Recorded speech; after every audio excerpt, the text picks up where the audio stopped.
Welcome back to my channel. नमस्कार. बऱ्याच जणांना मोरावळ्याची रेसिपी पाहायची आहे, तर आज मी गुळातील मोरावळा कसा बनवायचा याची रेसिपी दाखवणार आहे. चला तर मग त्यासाठी काय काय साहित्य लागते ते पाहूया. इथं मी अर्धा किलो आवळे घेतलेले आहेत. अर्ध्या किलोला 15 आवळे आलेले आहेत. पाऊण किलो गूळ, वेलदोडी जायफळची पावडर व मीठ. चला तर मग रेसिपीला सुरू करूया. गॅस ऑन करून घ्यायचा आहे. आता या कढईमध्ये मी 2 ग्लास पाणी घेतलेलं आहे. आता हे आवळे मी मोदकाच्या चाळणीमध्ये ठेवलेले आहेत. आता ह्याला 15 मिनटं वाफ देऊन घ्यायची आहे. नंतर मग बाकीची प्रोसिजर करायची आहे. आता इथं आपली 15 मिनटं झालेली आहेत.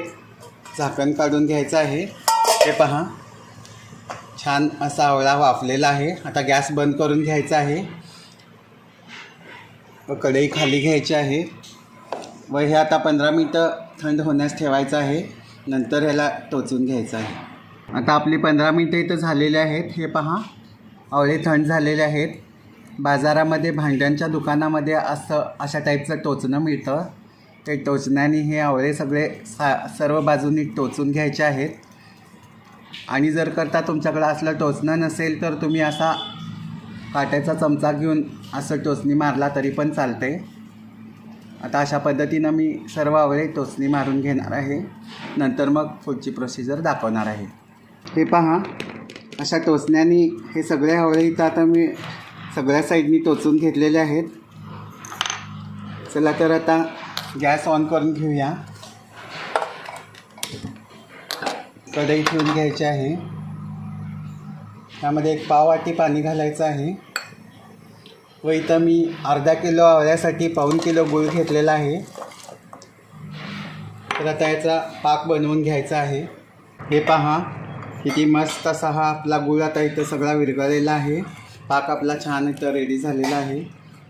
आता यामध्ये पाव चमचा चवीसाठी मीठ टाकायचं आहे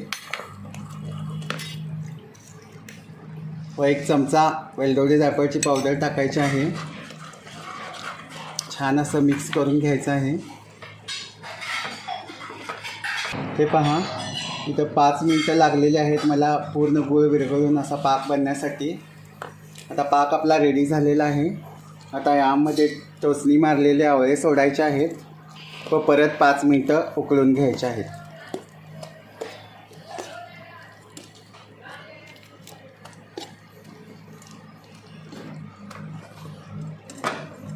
पाव किलो जर तुम्ही आवळ्याचं करणार असाल तर त्याला तुम्ही 300 ग्रॅम गूळ घ्यायचा आहे. इथं मी अर्धा किलो आवळे घेतले आहेत, त्यामुळे मी पाऊण किलो गूळ घेतला आहे. तर हे गुळातीलच मोरावळा बनवायचा आहे. खूप पौष्टिक आहे ही रेसिपी.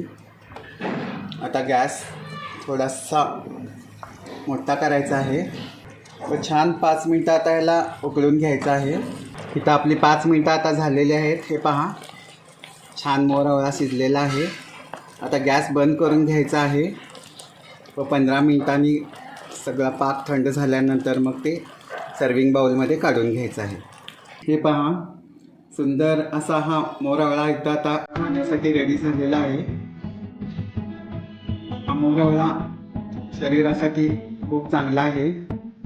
भरपूर प्रमाणात व्हिटॅमिन सी आहे यामध्ये. आणि जर त्या मोरावळ्याचं सेवन तुम्ही सतत करत राहिला तर भरपूर प्रमाणातले तुमचे काही व्याधी असतील शरीरातले ते नाहीसे होतील. तर मोरावळा तुम्ही जरूर बाजारातून आवळा आणून बनवा.